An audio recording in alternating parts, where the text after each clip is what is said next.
नमस्कार दोस्तों, मैं राकेश कुमार वर्मा एक बार फिर से आपके सामने जो आपका पेपर 2 है, सेट नंबर 2, वो पेपर का कोड है यहाँ पर मैंने लिख दिया। 2020 का ही पेपर है, 822 EMX उसका कोड है, ठीक है। और ये पेपर मैं कराने चल रहा हूँ, आपका मैथ का ही है और ये पेपर बहुत बेहतरीन है। थोड़ा सा लेवल इसमें से जो मैं पहला पेपर कराया हूँ उससे थोड़ा सा इसका लेवल हट के है, ठीक है। फिलहाल आपको कुछ भी दिक्कत नहीं होगा, मैं पूरा का पूरा बढ़िया से कराऊंगा, आपको कोई प्रॉब्लम नहीं होने दूंगा, ठीक है। देखिए पहला क्वेश्चन क्या कह रहा है, यानी कि खंड का यानी फर्स्ट के यानी सभी खंड करने हैं जिसमें 4 विकल्प दिए हैं, केवल एक विकल्प सही है और उसी में से उसको छांट के अपनी उत्तर पुस्तिका में लिखनी है। जिसका पहला क्वेश्चन का में कह रहा है किसी द्विघात समीकरण ax² कह रहा है ax² प्लस bx और प्लस c बराबर 0 जहाँ पर a नॉट इक्वल 0 के लिए संगत समीकरण y बराबर ax² और प्लस bx प्लस c के ग्राफ का आकार कैसा होगा। तो देखिए थोड़ा सा ये लेवल आपका, इसलिए इस प्रश्न को मैं कह रहा हूँ लेवल थोड़ा सा सही है क्योंकि ये हाई स्कूल में ना होके फर्स्ट ईयर की बुक में थोड़ा सा दे दिया है। फर्स्ट ईयर की बुक की बात करें तो आपकी फर्स्ट ईयर की जो बुक है ना, उसमें शंकु परिच्छेद करके एक चैप्टर है, उसमें देखने को मिला है क्या कि अगर y बराबर ax² plus bx plus c जो दिया है, अगर इसमें देखा जाए तो दो चरराशि, एक y है और एक x है, दो चरराशि। अगर इन दो चरराशियों में कोई एक चरराशि एक घातीय हो और दूसरा दो घातीय हो तो किसको डिनोट करता है, परवलय को करता है। किसको भैया, परवलय को। तो देखिए अगर इसका वक्र पूछ रहा है तो परवलयाकार होगा और इसका वक्र अगर पूछता है तो इसका वक्र क्या होगा, एक प्रकार का वृत्ताकार होगा। कैसा होगा, वृत्ताकार होगा, क्योंकि ये वृत्त को डिनोट करता है। तो ध्यान में रखिएगा इसके संगत इसका वक्र पूछा है तो इसका वक्र कैसा होगा, परवलयाकार होगा, ठीक है। दूसरा क्वेश्चन आपका जो कह रहा है उसको मैं देखता हूं।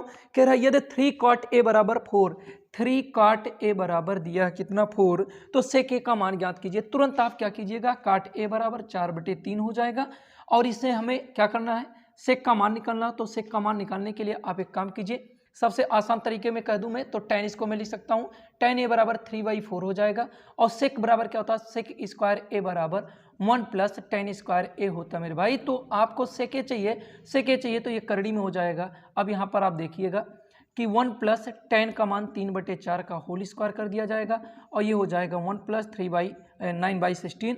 ये इधर इसका गुणा होगा, 16 करने 16 9 25, 25 का वर्गमूल 5 और ये हो जाएगा 4। तो 5/4 sec a का मान हो जाएगा, ठीक है।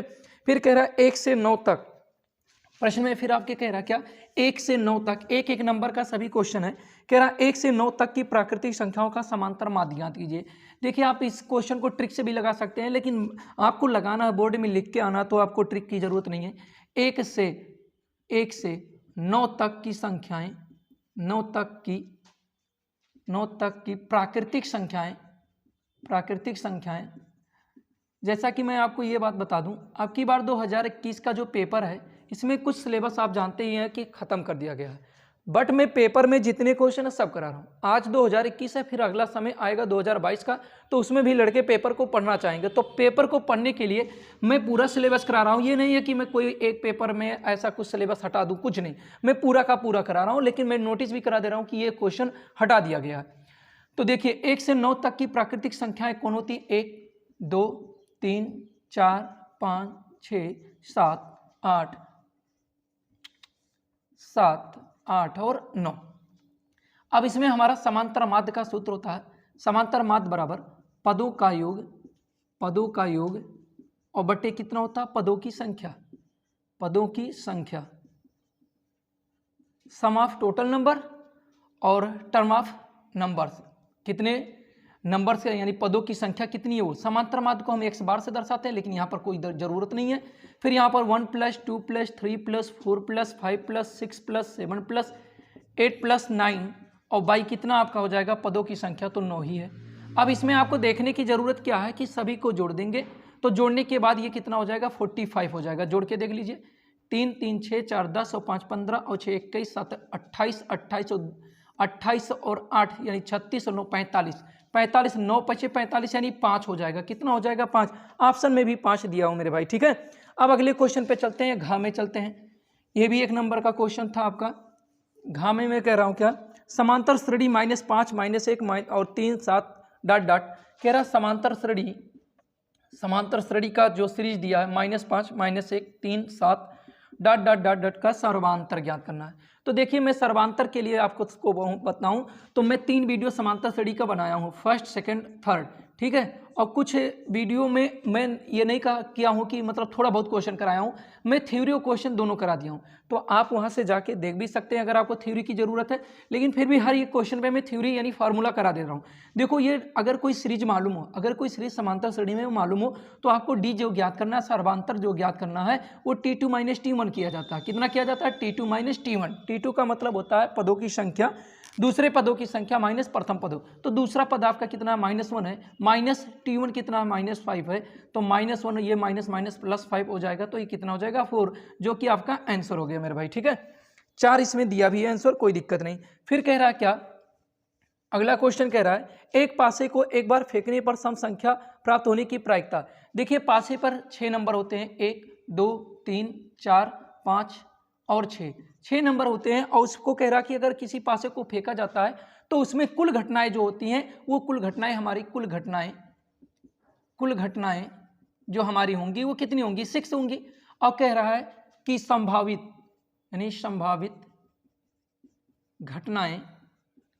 घटनाएं कितनी हो सकती हैं? सम संख्याओं की बात कर रहा है। किसकी बात कर रहा है?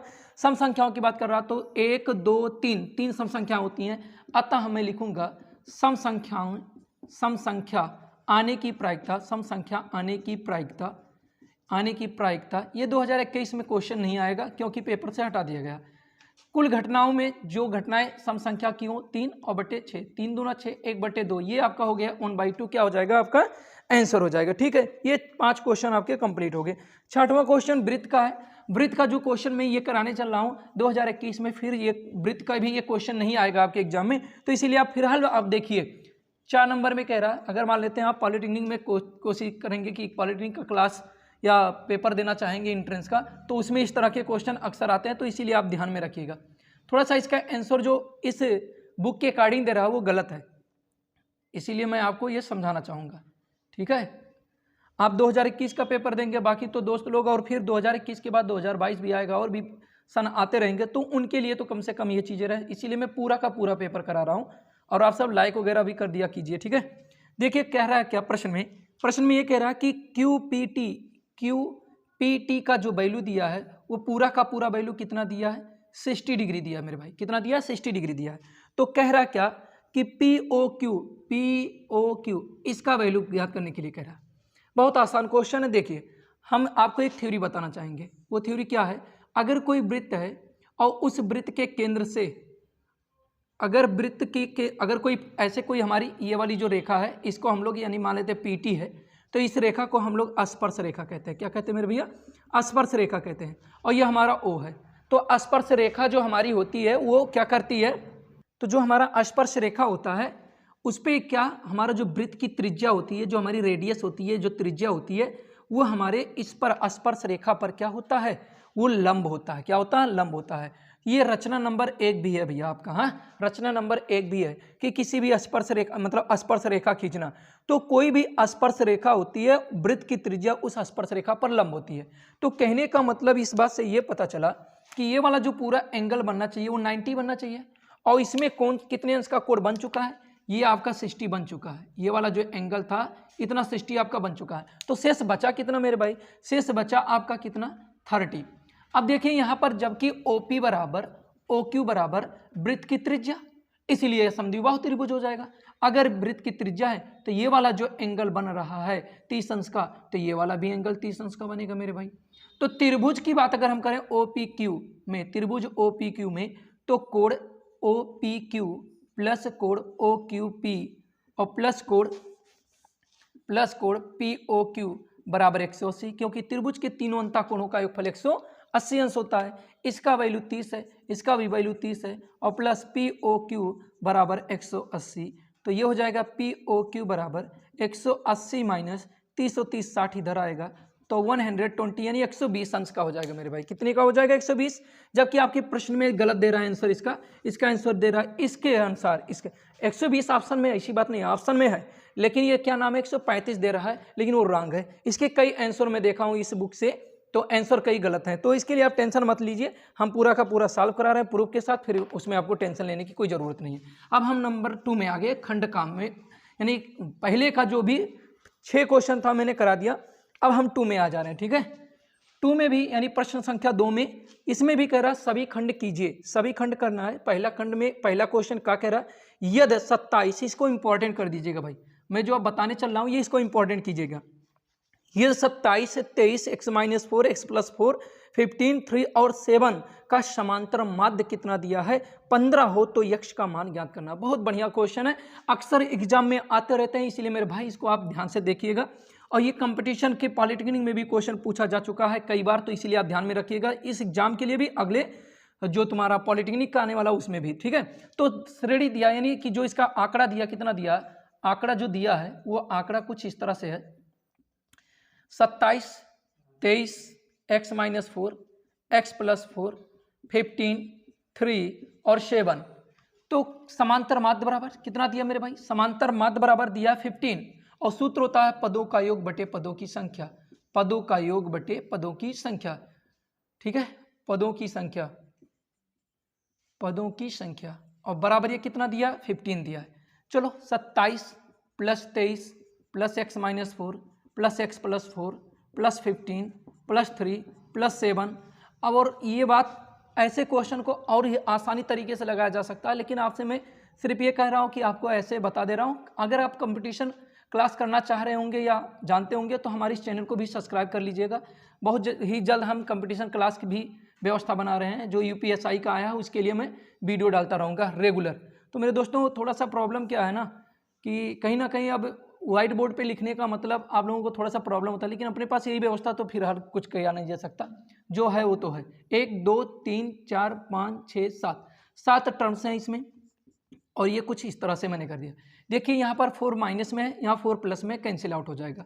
7 और 3 10 हो जाएगा, 10 और 5 15, यानी 15, और फिर इधर 15 और 3 18, 18 और 7 25, तो 25 का 5 लिख दीजिएगा और 2 आपका हासिल हो जाएगा। देखिए इसमें से 1, इसमें से 2, 3 हो जाएगा, और 2 5, और 2 कितना हो जाएगा 7, तो कितना हो गया 75, और ये कितना हो जाएगा 2x, कितना हो जाएगा 2x। अब ये करेंगे 15 7 105 हो जाएगा। अब 2x बराबर 105 और माइनस 75, अब ये 5 में से 5 गया 0, 10 में से 7 गया तो 3, अब ये 2x बराबर हो गया, तो x बराबर कितना हो जाएगा 15। तो ये हो गया आपका कुछ इस तरह से आंसर x का, जो कि आपका 2 नंबर एक ही नंबर में था, सॉरी एक ही नंबर में। चलिए ये भी आपको समझ में आ गया होगा, आगे चलते हैं। देखिए मेरे कहने का मतलब, मेरा क्या मीनिंग है आपके लिए, मेरा ये मीनिंग है कि आप पेपर मैथ का जो लोगों को लगता है कि हार्ड है, तो आप मैथ का पेपर हमारे जरिए सॉल्व कीजिए और हमारे तरीके से कीजिए, ताकि आपका 100 में 100% पूरा का पूरा आए। मैथ में एक को नंबर नहीं कटने वाला है, ये पूरा चांस मैं देता हूँ। ठीक है, कभी भी नहीं कट सकता, इसकी गारंटी मैं दे रहा हूँ, लेकिन जैसे जैसे मैं करता हूँ वैसे आप कीजिए। मैं आपको रणनीति बताता हूँ पढ़ाई करने का, इसलिए देखिए मैदान में खड़ी एक कार का 75 मीटर ऊंची मीनार से अवनमन कोण 30 अंश है। देखिए 75 मीटर ऊंचा मीनार है। मीनार का मतलब क्या होता है, मीनार का मतलब समझ लीजिए कि आपके जो गांव में मंदिर होते हैं, मस्जिद जो होते हैं, उसका जो ऊपरी सिरा होता है उसी को हम लोग मीनार कहते हैं। ठीक है मेरे भाई, तो मीनार ये हमारा हुआ है। एक मीनार पे कोई व्यक्ति खड़ा हुआ है और वो कहीं सड़क पर एक कार है, ये हमारा सड़क है, ये हमारा क्या सड़क है, और इस सड़क पर एक कार है, यहाँ पर कोई कार है, ये आपका कोई कार है। ठीक है मेरे भाई, ये आपका कोई कार है। ठीक, अब इस कार पर, यानी कार को देखता है कोई व्यक्ति, यहाँ से देखता है, यानी यहाँ पर कोई व्यक्ति है और उस कार को देखता है, तो उस कार के साथ में ये क्षैतिज दिशा में अवनमन कोण मतलब यहाँ बनेगा। जब अवनमन कोण की बात करता है तो ऊपर बनेगा, तो इस सड़क के पैरेलल एक लाइन खींचनी पड़ती है, तो ये लाइन हमने खींच दिया। ठीक है, यहाँ पर कितने अंश का कोण बना रहा, 30 अंश का कोण बना रहा है मेरे भाई। ये वाली लाइन समांतर इसके होती है, तो और ये तिर्यक रेखा होती है, तो एकांतर कोण के कारण ये दोनों कोण आपस में क्या होते हैं, बराबर। इस मीनार की हाइट दिया हुआ प्रश्न में, इस मीनार की हाइट दिया 75 मीटर दिया है, तो मैंने कहा ए भी हमारा कोई मीनार है, सी बिंदु पर हमारा कोई कार है। ठीक, इतनी चीजें। तो कह रहा कि वो सड़क से, यानी कि मीनार से कितनी दूरी पर, जो कार है मीनार से कितनी दूरी पर स्थित है, इसी का आंसर हमको बताना है। तो देखिए माना अगर इस तरह से होते हैं, माना है ए भी एक मीनार है, एक मीनार है जिसकी ऊंचाई 75 मीटर तथा मीनार से कार की दूरी x मीटर है, तब कितना हो जाएगा भैया? देखिए अगर आवाज़ आती होगी मतलब वीडियो में तो उसके लिए आप नोटिस मत कीजिएगा, क्योंकि हम रोड के बहुत साइड में ही हमारा मकान है जहां हम इस समय हैं। तो ये हो जाएगा त्रिभुज ABC में tan 30 लगाएंगे। अब बात ये समझ में नहीं आया कि सर जी tan 30, जो हमारे बच्चे बहुत ही वीक पढ़ने में उनके लिए मेरे भाई हम tan 30 इसलिए लगाते हैं, यानी sine cos tan cot sec सब है, लेकिन हम लगाते क्यों है tan? मेरे दोस्तों मेरी सबसे बड़ी प्रॉब्लम जो है उसकी प्रॉब्लम यह है कि जो हमारा साइन लगेगा, कास लगेगा, टेन लगेगा, कॉट लगेगा, सेक लगेगा, कोसेक लगेगा, कैसे पहचानें? तो उसका पहचान भी मैं बता दे रहा हूँ। ट्राइग्नोमेट्री की वीडियो में ढेर सारा बनाया हूँ, 8 वीडियो है, आप उसको देख के अच्छे से सीख सकते हो। आपका क्वेश्चन भी मैं करा दिया हूँ, ठीक है। देखिए अगर ये समकोण त्रिभुज है तो समकोण त्रिभुज में जो भुजा ज्ञात होती है, ये हमारा लंब ज्ञात है और ये हमारा आधार ज्ञात है। तो लंब और आधार में संबंध बताने वाला टेन या काट होता है, तो आप दोनों में से कोई एक लगा सकते हो, कोई दिक्कत नहीं। टेन भी आप लगा सकते हो, काट भी लगा सकते हो, उसमें जरा सा भी आंसर में 1% का दिक्कत नहीं होगा। टेन लगाओगे तो लंब बटे आधार यूज करोगे, काट लगाओगे तो आधार बटे लंब यूज करोगे, बस इतने फर्क होने वाले। अनुपात वही रहेगा, सिर्फ अनुपात क्या हो जाएगा? अपोजिट हो जाएगा, यानी कि एक प्रकार से रिसेगल हो जाएगा, व्युत्क्रमानुपाती हो जाएगा। तो मैं टेन ही लगा देता हूँ। टेन 30 अंश बराबर लंब मतलब 75 और x हो जा रहा है। टेन 30 अंश का मान 1/3 में 3, 75/x हो जाएगा। इसका आप यहाँ गुणा कर देंगे तो x बटे कितना हो जाएगा? 75 में 3 मीटर। आप एग्जाम में आपको ये नहीं मालूम, अगर ऑप्शन है तो भाई आप 75 × 1.7325 ऐसे भी लिख सकते हैं, लेकिन कोई ज़रूरी नहीं है। आप एग्जाम में आपके पास आंसर शीट नहीं रहेगा, एक नंबर में क्वेश्चन है तो आपके पास आंसर शीट नहीं है, तो आप इसी तरह से इसको लगाइएगा, कोई दिक्कत नहीं, छोड़ दीजिएगा, मल्टीपल करने की जरूरत नहीं है, एक नंबर में है, ठीक है। चलिए अगले क्वेश्चन पे चलते हैं मेरे भाई। ठीक, अच्छे से पेपर को देखिए, क्वेश्चन को अच्छे से देखा कीजिए, इंटरेस्ट के साथ देखिए, क्योंकि 1-2 मिनट देखने से आपका पूरा पेपर सॉल्व नहीं हो जाता है, लेकिन एक वीडियो देखकर अगर पेपर का पूरा तरीका आप सीख गए ना तो फिर तो कोई दिक्कत ही नहीं होगा। मैथ अभी तक नहीं पढ़े तो भी आपको पढ़ने आ जाएगा, कोई दिक्कत नहीं है। देखिए दो भिन्न पासों को एक साथ उछाला जाता है, दो भिन्न पासों को एक साथ उछाला जाता है, एक दिक अंक आने की प्रायिकता ज्ञात कीजिए। देखिए फिलहाल तो ये चीज़ आपके पेपर में नहीं है, ठीक है, तो अभी जो पेपर में है वो मैं करा दूं ताकि वीडियो लंबा ना होने पाए। चलिए फिलहाल ये मैं कराऊंगा, ये इसके लिए टेंशन मत लीजिएगा, मैं घा पहले करा दे रहा हूँ, घा को अभी मैं छोड़ दे रहा हूँ। ये तो द्विघात समीकरण px², द्विघात समीकरण दिया हुआ है, द्विघात समीकरण px² माइनस 2√5 दिया है 5 और px हो सकता है यहाँ कन्फर्म क्लियर नहीं लिखा है कि √5 में है p, वैसे p हमको लग रहा बाहर ही है, इक्वल 0, इसमें क्लियर नहीं है दोस्तों कि ये p जो है थोड़ा सा ये ऐसे बढ़ा दिया है तो समझ में आ रहा, लेकिन हम अपने अंदाज से कह सकते हैं कि p बाहर ही होगा, ठीक है। कह रहा है कि दोनों मूल बराबर हो तो p का मान ज्ञात कीजिए। देखिए दोनों मूल बराबर की बात आ गई तो बहुत आसान हो गया, दोनों मूल बराबर है तो p का मान ज्ञात करना। तो आसान तरीका क्या है कि अगर मूल, देखिए पहले नंबर तो इसका हम व्यापक सूत्र जानते हैं, द्विघात समीकरण का व्यापक सूत्र का या की तुलना ax² plus bx plus c बराबर 0 से कराने पर, यह व्यापक फार्मूला है। मतलब एक प्रकार से इसके अकॉर्डिंग अगर किसी प्रश्न का तुलना करते हैं और ए बी सी का जो मान आता है वो उसके जरिए आप प्रश्न को सॉल्व करते हैं तो फार्मूला बना, उस फार्मूले पे सेटिस्फाई करेगा पूरा का पूरा व्यंजक, ठीक है। तो यहाँ पर a बराबर p हो गया और b बराबर -2√5 p हो गया और c बराबर 15 हो गया। मूल समान है, मूल समान का मतलब क्या हो गया? मूल समान है, अरे मूल का मतलब ये होता है कि जो x का जो वैल्यू है ना, x की जगह पर ऐसा कोई मान रखा जाएगा, दो मान ऐसे होंगे दोनों को अगर इनकी जगह पर रखा जाए तो वैल्यू क्या मिलेगा? 0, यही इसके कहने का मतलब है। तो ये इस तरह के भी प्रश्न बहुत इंपॉर्टेंट बनते हैं। मूल समान है तो इसके लिए सूत्र होता है कि b² बराबर हम लिख सकते हैं 4ac, b का मान कितना? -2 5p का होल स्क्वायर बराबर 4 × a का मतलब p और c का मतलब 15। तो ये 2 का स्क्वायर क्या जाएगा? 4 हो जाएगा और माइनस का वर्ग प्लस होता है, फिर 5√5 का जब स्क्वायर होगा तो ओनली 5 हो जाएगा और p का स्क्वायर तो p² हो जाएगा और ये 15 चौक के 60p हो जाएगा। बात इतनी समझ में आई। अब ये 5 चौक के 20 हो जाएगा, 20p² दिख रहा भैया? हाँ, अब देखिए एक 0 से एक 0 काट दीजिए, नहीं तो डायरेक्ट आप काट दीजिए। 20 का पहाड़ा तो आपको आता ही होगा, हाई स्कूल में आप पहुंच गए हैं। तो 20 का पहाड़ा करेंगे 3 बार जाएगा, तो ये बचेगा कितना कि पी स्क्वायर बराबर 3p। अब मत कीजिएगा कि p से p काट दे, नहीं, जिस व्यंजक या जिस राशि या जिस चर का आपको मान निकालना होता है उसे हम कभी काटते नहीं हैं। पी स्क्वायर माइनस 3p दोनों एक साइड में ले लेंगे, p कॉमन लेंगे, p माइनस 3 इक्वल 0। यदि यानी यहाँ से p का मान p बराबर 0, या तो p बराबर 0 होगा या तो p माइनस 3 बराबर 0, तो p बराबर 3। अगर हम p बराबर 0 रख देंगे तो ये भी 0 ये भी 0, तो 15 बचेगा, तो यानी p बराबर 3 ही आपका सही आंसर है। लेकिन आपको लिखना है तो दोनों आंसर लिखना पड़ेगा, ठीक भाई। तो ये भी आपका एक क्वेश्चन हो गया। अब अगले क्वेश्चन पे देखते हैं, 1 मिनट के लिए रुकिएगा, देख लें टाइमिंग कितना हो गया, ज़्यादा टाइम तक हम खींचेंगे नहीं वीडियो को। अब इधर देखिए 2-2 नंबर का तीसरा है, फिलहाल थोड़ा सा टाइम लेकर हम बता रहे हैं। इसमें तीसरे खंड में 4 क्वेश्चन दिया है, 3 में करा दे रहा हूँ, एक पहले में से दूसरे में से हमने क्या नाम है प्रायिकता का एक क्वेश्चन, और इसमें भी एक प्रायिकता का क्वेश्चन है, यानी तीसरे में भी, तो उसको भी मैं छोड़ के 3 क्वेश्चन करा दूं ताकि ये टाइमिंग मेरा जो इस वीडियो में हो जाए, ठीक है। चलिए अब हम आपको बता रहे हैं तीसरे का तीसरे के काम में कह रहा है, ये भी इंपॉर्टेंट है एग्जाम के लिए, ये भी इंपॉर्टेंट क्वेश्चन है एग्जाम के लिए, जानिएगा, ठीक है। बढ़िया देखिएगा, एक क्वेश्चन है, ये भी समांतर श्रेणी का है।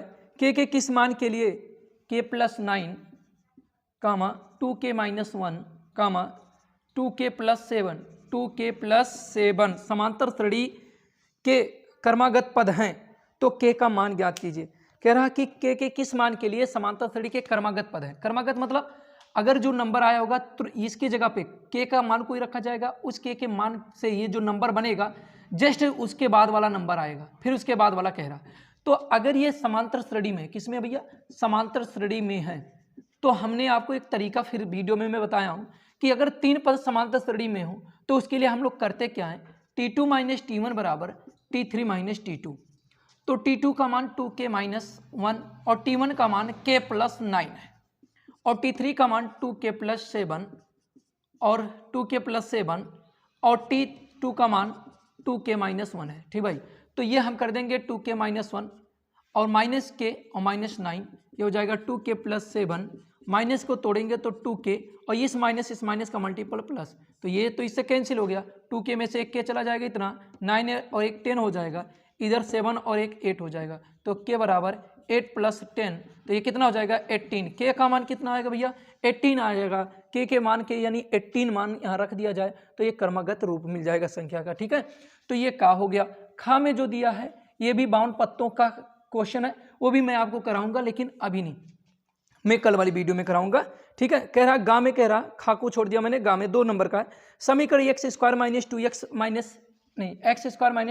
+ 12 के मूलों के बीजक्रमों का योगफल ज्ञात कीजिए। ये भी बहुत अच्छा क्वेश्चन है, ऐसे क्वेश्चन एग्जाम में काफ़ी पूछे जाते हैं, आप अनुसार बुलेट के देख लीजिए, मैक्सिमम बार क्वेश्चन पूछे गए हैं। कह रहा कि इनके मूलों के बीजक्रमों का योगफल। अब मैं कहता हूँ कि मूल इतना बराबर 0 दिया है, हाँ बराबर 0 के मूल अल्फा कामा बीटा हैं, तब आप क्या कह सकते हैं, तब आप कह सकते हैं मूलों का योगफल अल्फा प्लस बीटा बराबर -b/a।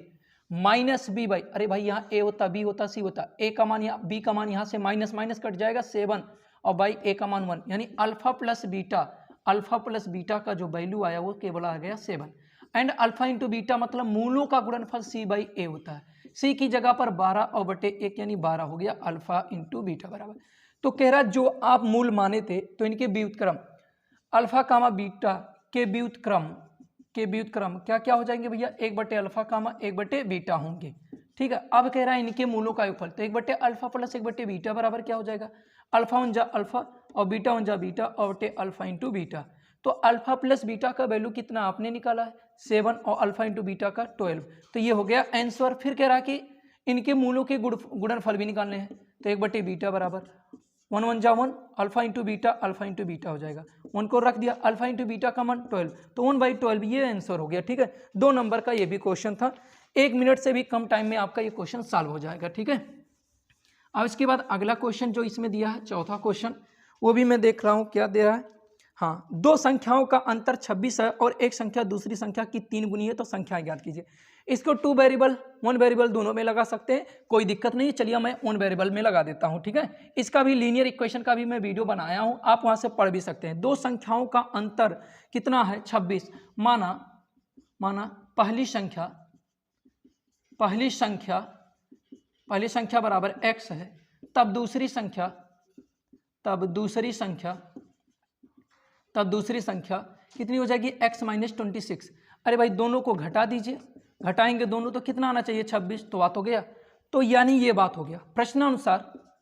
प्रश्नानुसार मेरे भाई क्या कह रहा प्रश्न में, आगे प्रश्न में कह रहा क्या कि एक संख्या दूसरी संख्या की 3 गुनी है, एक संख्या दूसरी संख्या की 3 गुनी है, तो x माइनस 26 हो जाएगा। x बराबर ये कितना हो जाएगा, 3x हो जाएगा, और माइनस 3 छक 18 के 8, 3 दूना 6 और 1 7 हो जाएगा। ठीक है, अब इसको मैं उधर भेजूंगा तो ये 78 प्लस में हो जाएगा, ये इधर आएगा तो 3x माइनस x हो जाएगा, यानी 2x हो जाएगा।